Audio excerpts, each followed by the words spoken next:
This is Why Small Business Matters from Northumbria University, supporting small businesses with the Help to Grow management programme. Welcome to today's Why Small Business Matters podcast. And today, my colleague and I, Matt Sutherland, are in conversation with Reshma Begum from the Federation of Small Business. Reshma is the North East Regional Development Manager for the membership organisation that supports members through a wide range of vital business services, including advice, financial expertise, support and a powerful voice heard in government. Welcome along today. Thanks very much for having me. Yes, it is our anniversary year. So we're really excited to be celebrating 50 years of supporting small businesses, convening small businesses, and most importantly, advocating on behalf of SMEs and the self-employed, which is what we as an organisation were created to do all those many years ago in 1974 by a group of small business owners in Blackpool, of all places, where I grew up. So it's a fascinating story of how we started, how we came to be, and what we still do today. Fantastic. And I see on your website that you say for support for protection for business. So tell me a bit about that. We know about the support, but tell us a bit more about the protection. Yeah, so the commercial benefits that we offer to our members, essentially business owners will join the organisation as members to access a range of commercial benefits that will support them, which also protect them in multiple different ways. So one of the commercial benefits, for example, is FSB legal, which encompasses within it employment protection insurance, debt recovery services, jury service payments, tax investigation protection, amongst many, many other things. So this is what we mean when we say we to protect businesses, we offer a range of insurances that would be absolutely vital to small business owners and particularly small employers. And I think Matt's going to ask you a little bit more about the work that the FSB do, but you're also a mouthpiece, aren't you, and campaign with government on behalf of business. Yeah, so FSB is, as we have always been, very proudly non-party political. So we operate across various different parties. We work with government and opposition parties across the House to make sure that the voice of small business and the self-employed are very, very clearly heard by ministers, by MPs at every level. So nationally, across the devolved nations and across the English regions too, to make sure that actually the trading environment, the policies that are developed, the delivery mechanisms, etc., everything is small business friendly. It takes into account the voice of small businesses and the self-employed, and it does represent their needs as well as that of their larger business counterparts and also employees. Many of our listeners will know that this podcast really does a number of things. And actually, over the last 3 years, we've heard an awful lot about the important and contemporary issues facing small businesses. And in doing so, we've also heard how university and businesses can work together and partner to overcome some of these problems. And I think that segues really nicely into this membership organisation, which is the FSB. 50 years ago, the FSB was formed. And am I right or am I wrong? Are the problems facing your members fairly similar, or actually have they dramatically changed? I wonder if you can give us insights into some of the needs that are pressing some of your members facing small business community today. I mean, on the one hand, it would feel odd for me to say that it's very much the same, given how much the trading environment has changed over the last 50 years. I mean, it's probably changed over the last 50 days with how very quickly technology, for example, seems to escalate and adapt and renew, and it's completely different. If you look at the world today compared to what it was like in 1974, it is vastly different. Having said that, there are some issues or some challenges, some barriers that are very much similar to what they were in the 70s. So everybody still needs support when they're starting up, for example. It's that initial support that you need, that initial infrastructure of how to run a business. You know, you're a master of your trade, for example, but not necessarily of HR and finance and tax and all the rest of it that you suddenly have to become an expert in when you run a business. So that's very much the same, though it's probably much more complex now than it was then. But you know, there's still issues around access to finance. There's issues around how do I take on an employee? Okay, I've taken on an employee. Now what kind of protections do I need to offer them? What kind of support do they have? What kind of employment rights do I need to take into account? All of those basic infrastructural issues are still very much the same, and in fact becoming ever more complex as time goes on. So yeah, there's a couple of things there that are very similar. There are a number of issues that are very different. As I mentioned very briefly, technology, for example, is ever evolving. So business owners are having to continuously adopt new technology that might help with efficiencies. It may well help with innovating and becoming much more productive or doing things a little bit differently. So that's one thing that tends to be both exciting and challenging. There is also, other significant barriers in that, we now have new trading regulations, for example, with other countries. So anybody who's importing or exporting is having to navigate those new challenges. So yeah, there's plenty to keep a business owner busy. There's plenty for them to think about, and there's plenty for them to worry about, but there's also plenty for them to get excited about and to be ambitious about too. And you're absolutely right. The world today is so different compared to the 1970s and of course the nascent technologies and some of the productivity gains we could have never thought of course, 50 years ago. But I'm interested, really, how does the FSB then, when championing and being a voice for small business, when it's still being that voice for some of those issues around finance and people and even engagement? I'm just thinking of some of the people we've had on the podcast, like Scott Gould and Caroline Theobald and Ollie Barrett, who've been highlighting the importance of people and networks when doing business. How does the FSB keep contemporary then at chipping away at those groups when it's been trying to support small business for the last 50 years? That must be a challenging task. Yeah, it can be. I think the way business owners operate tends to be quite different depending on the sector, depending on the environment and the place in which they run their business. So it can be different. As much as business owners have had to adapt, accept new technologies, accept new ways of working, and sort of evolve with the ever-evolving climate. FSB has done the same. So we have, as an organisation, made some significant changes over the last 50 years to make sure that we are fully representative of the businesses that we do support. One of the ways that we do make sure that we can support them in the way that's meaningful to them is, I guess, through our community building. So that is in a sort of twofold approach. We have a structure of volunteers. So some of our members will volunteer their time to lead us in our activity to make sure that what we're doing is representative of small business owners, the issues that they genuinely face, and also making sure that we're able to offer our members more broadly the support that they need. But principally, we also run a number of events up and down the country. So they will convene business owners really successfully, both in person and online.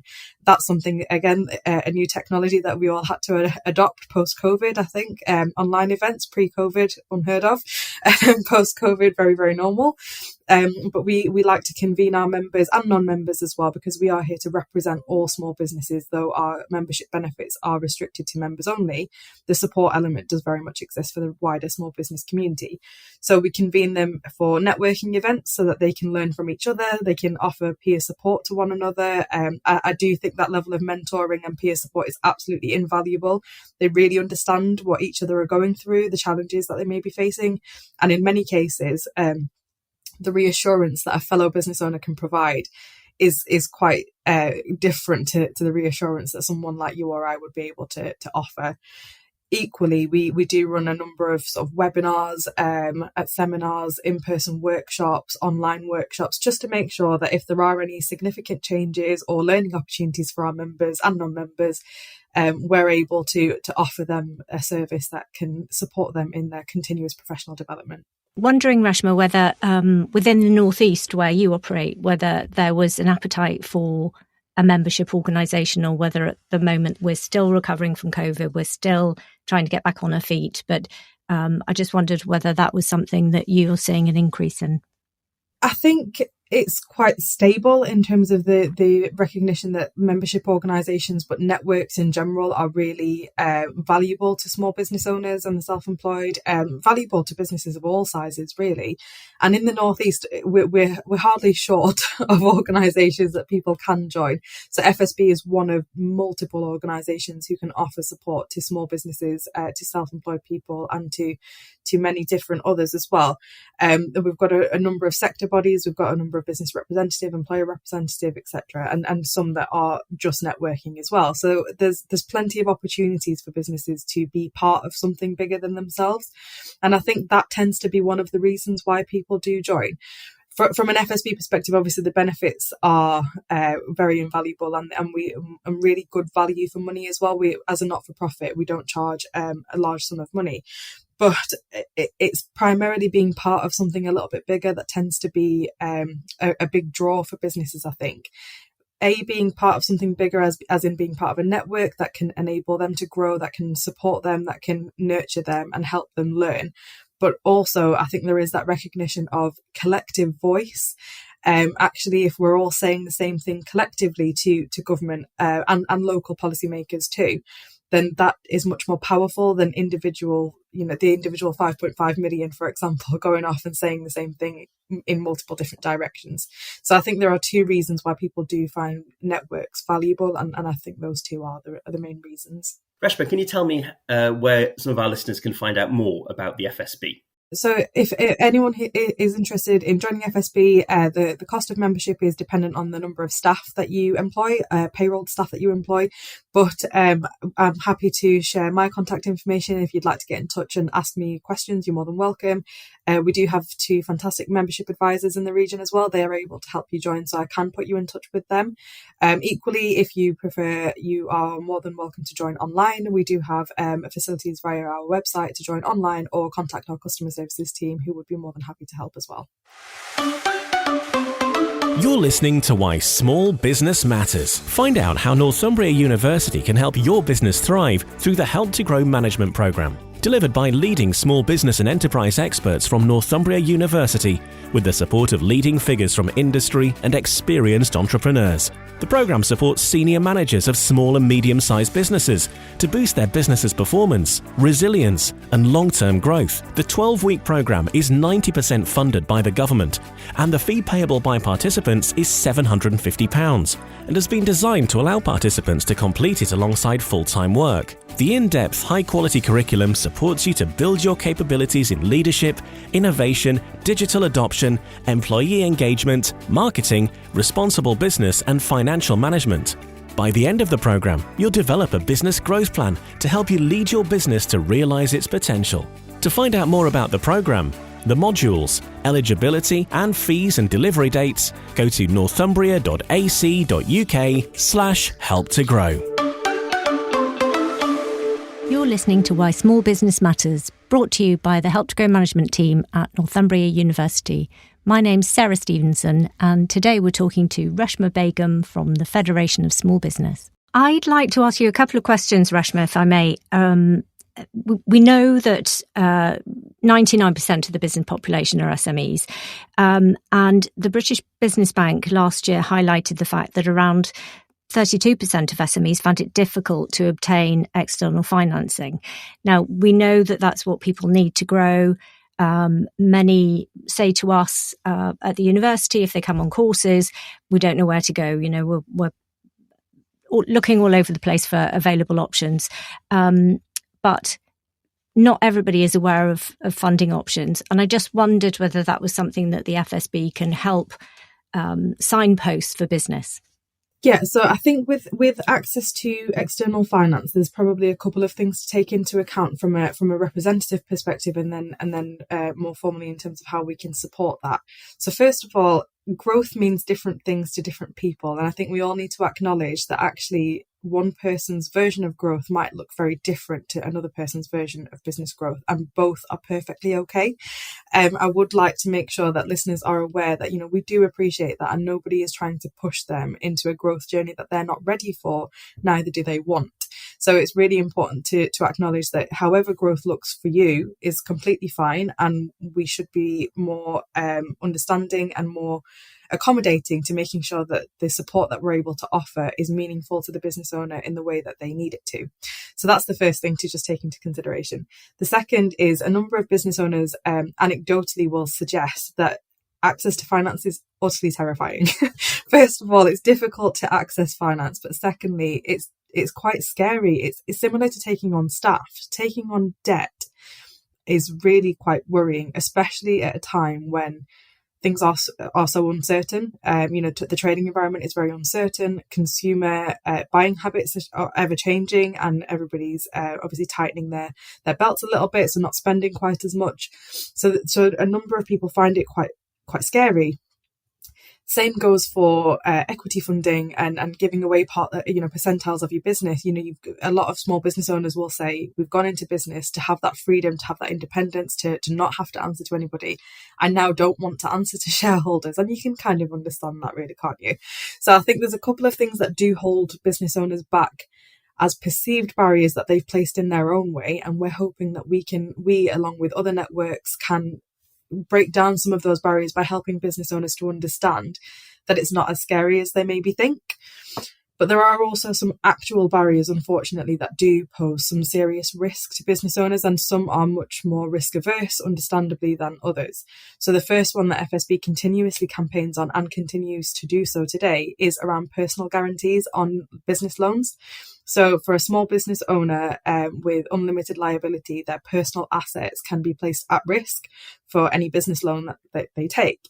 Now, naturally, somebody is going to be quite hesitant putting up their own home, their own car, their own assets for a business loan, especially if they're worried about making those repayments. So I think there are a number of ways that we need to be a bit more understanding, but also there are some lobbying opportunities there, and FSB does campaign to UK government in order to try and remove some of those unnecessary barriers, particularly around personal guarantees. The next element was around the practical support that FSB can offer on access to finance.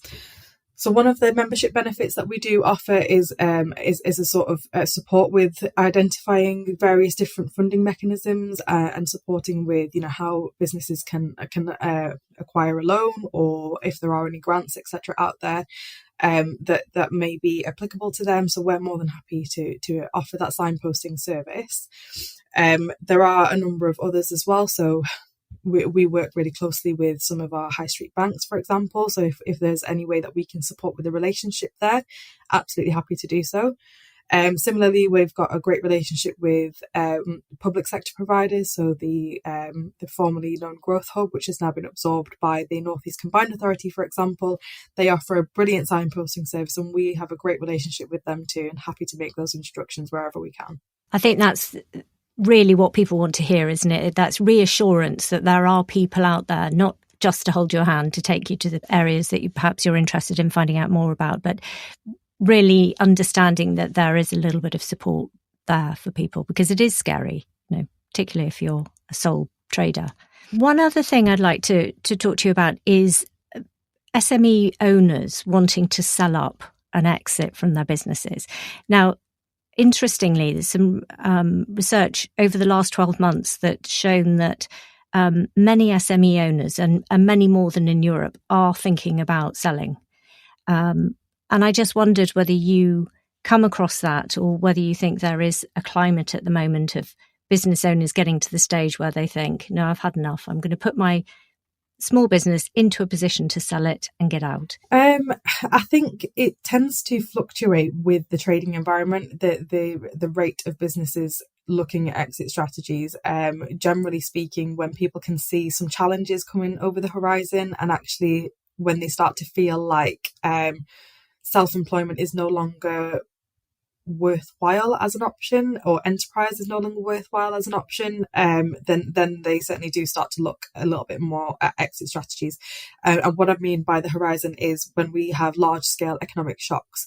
So for example, we did see a significant spike in the number of people looking at exit strategies and even looking at liquidating their business very early on during the start of COVID.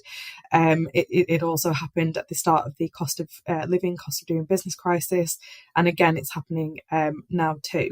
So I think there are a number of different factors that will cause a spike and a dip in those statistics. Having said that, I always find it reassuring, actually, as controversial as that might sound, when business owners do look for support with exit strategies, because I think sometimes that can be very overwhelming, trying to work out what the next step is for your business once you want to step away from it. So I think seeking advice on exit strategies is actually a positive thing. It's showing that businesses are, or rather the business owners are, looking at and considering the various different options available to them in the winding down stages of their business or on passing it on as well. In the Northeast, we do have quite a significant demographic of businesses that tend to be passed down through generations as well. So I think, again, it's just reassuring to know that business owners are seeking advice on what the next step is to ensure that their business continues, even if they don't continue with it. I think that's a really important point, because many of the conversations we've had on the podcast have been about the infancy of a business. They've been about startup and surviving. And there was a recent study by Enterprise Nation in June of this year, 2024, that looked at the UK labour market, and it revealed that a third of the UK labour market wanted or had an appetite to set up their own business. And when asked why, delving into the rationale, it was to exit, probably sell the business for lots of money. So actually knowing that there's not just the support at the start, but also guidance or even some conversation around the end, around the exit is really refreshing and shows an important lifeline, I think, for many small businesses. Yeah, I totally agree. I mean, I think a lot of people, as you say, they do go into business with the ambition of sort of building something from the ground up and then exiting it once they've got it to the position that they want it to be at.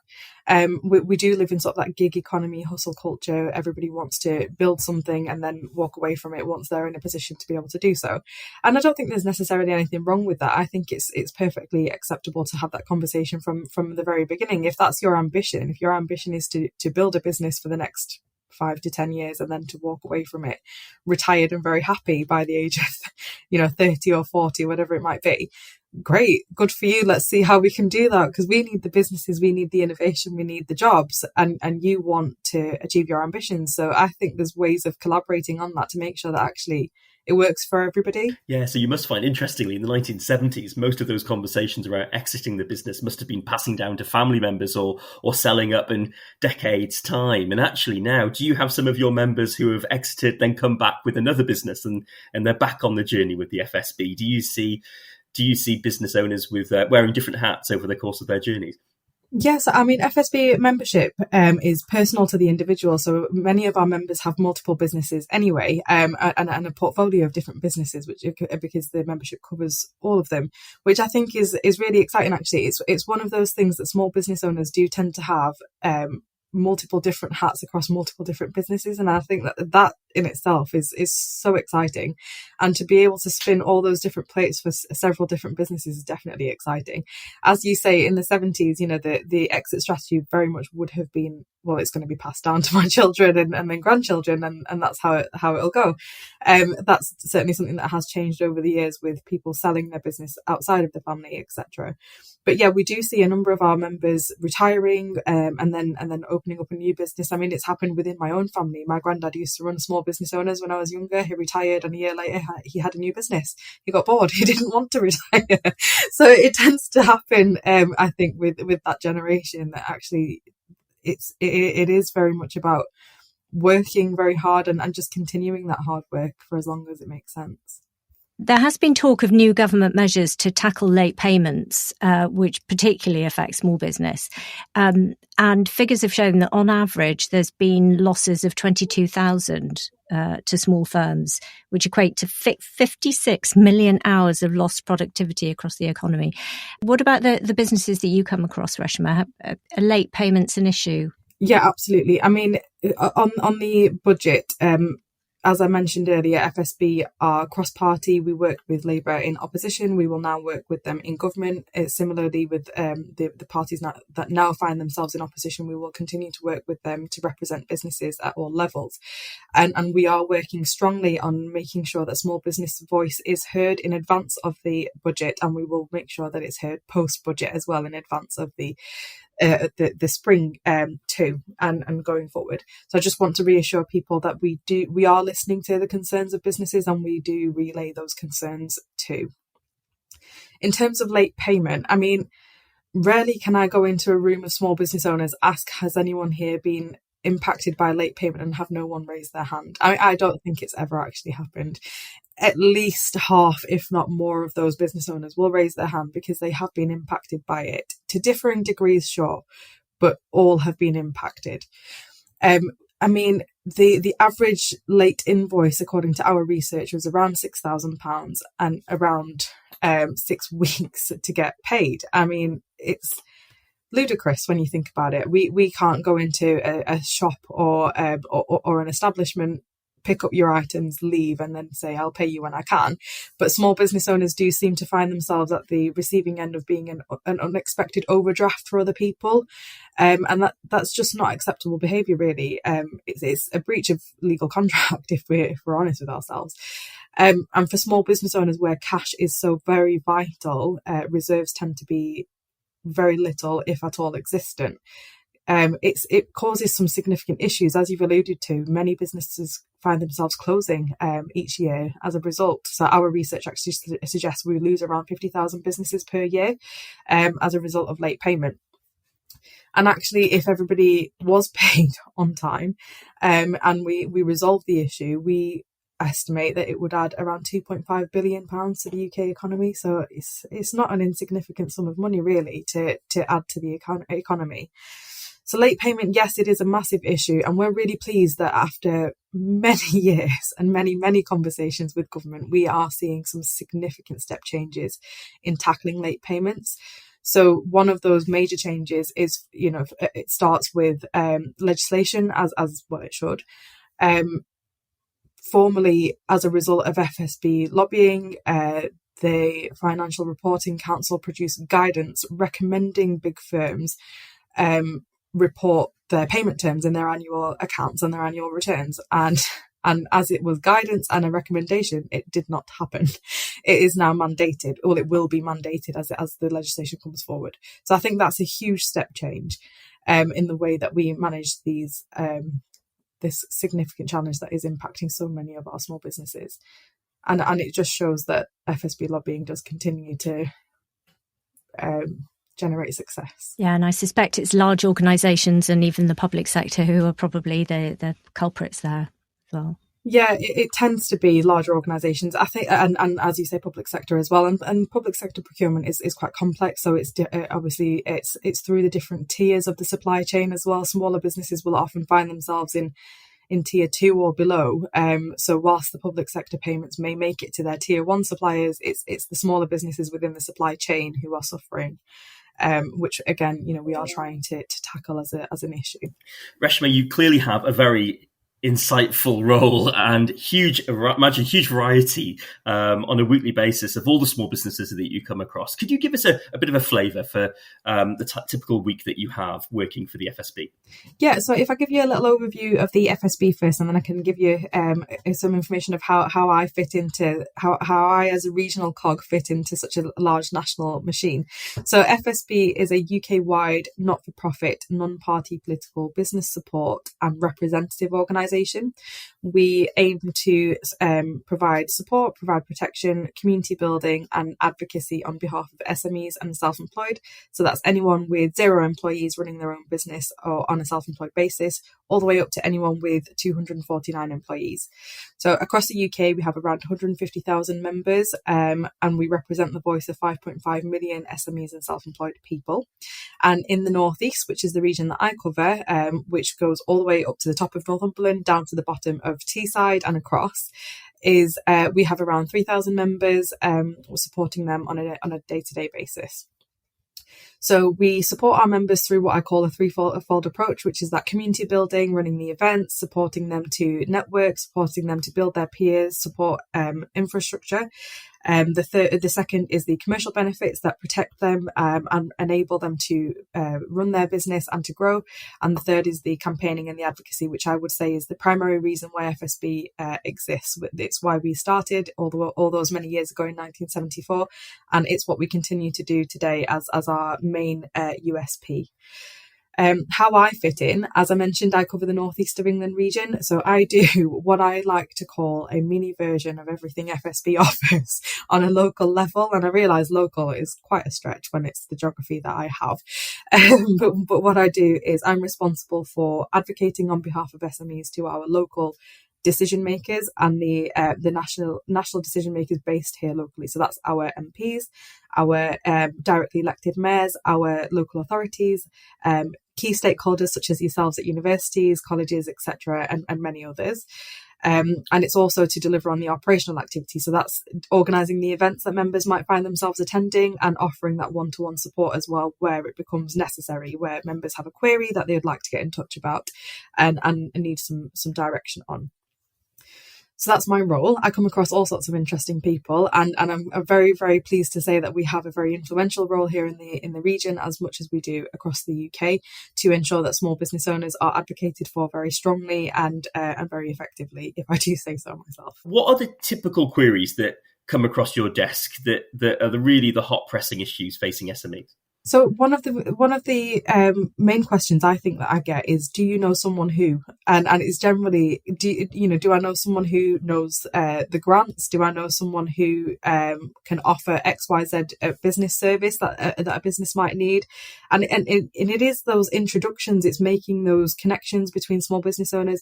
I think one thing about businesses in general in the Northeast, but certainly small business owners across the UK, is their desire to build that circular economy. It's to use other member services, other small business services, wherever they possibly can in their local area, recognising that this is how we make real community wealth in our regions. So they're always very keen to use business services that are based here. So generally, it's that, do you know anyone who? That tends to be the question. And I'm more than happy to answer those questions wherever I can. So at FSB, I'm not able to recommend or endorse, but I can certainly say, I know someone who, I can point them in the direction of people who I do know within my network who I know are happy for me to do so. The second, I guess, would be, do you know where I can find? And it's always, things around support with skills, support with identifying new staff, support with identifying grants, etc. And again, more than happy to help with those. We offer a great, I think, signposting service. So because of my role, because I get to speak to so many interesting people, I do tend to retain those relationships, and I tend to know where to find those levels of support. And if I don't know, I'll certainly know someone who does. So that tends to be the next question that I get asked the most. And I suppose my final question would be, do you have any takeaways for our listeners? It's always quite nice to point people in the right direction, a bit like the, do you know who question we started with. Yeah, so I think I've got two takeaways, if you'll indulge me that time. So the first is it's quite cheeky of me, actually, being someone who is secure in employment, to say this, but I'm going to say it anyway. It's be bold, be brave. I cannot tell you how much I admire the bravery of small business owners to just go out and be the business owner that they want to be and run a business and take that level of risk. It's so admirable, it's so courageous, and it's absolutely brilliant. And we need more people like that. We need more people who are innovative, who are risk takers, who are entrepreneurial, basically, and possess all of those various different qualities. It can be scary. I can fully appreciate that. I grew up in a small business environment myself. I realise that it's very, very scary, but equally, remember that everybody is on their own journey. Don't try and rush your journey to match somebody else's, and make sure that you remind yourself every now and again that every large business, every multinational corporation, however big they may be today, started out as nothing more than what you did. One person, a small business with an ambition, with a dream, a goal, worked hard, and they got to where they want to be. And there's no reason whatsoever why you can't do the same. So that's one. The second would be, use the support around you. That, as I've alluded to, there are multiple different networks across the Northeast. FSB is one of many. I would be biased and say we're the best ones, talk to us. But actually there are some fantastic organisations offering incredible amounts of support in various different guises. And it's not just about the formal support that organisations like myself can offer, but also the informal support that other business owners going through the same journey as you can also offer. So do get out there and network. Even if you don't make a sale in that networking event, if you've met somebody who can offer you advice, that in itself is invaluable. So put yourself out there and use the support that is available. Wise words, Reshma, wise words. Thank you very much indeed for joining us today. Thanks very much for having me. It's been brilliant.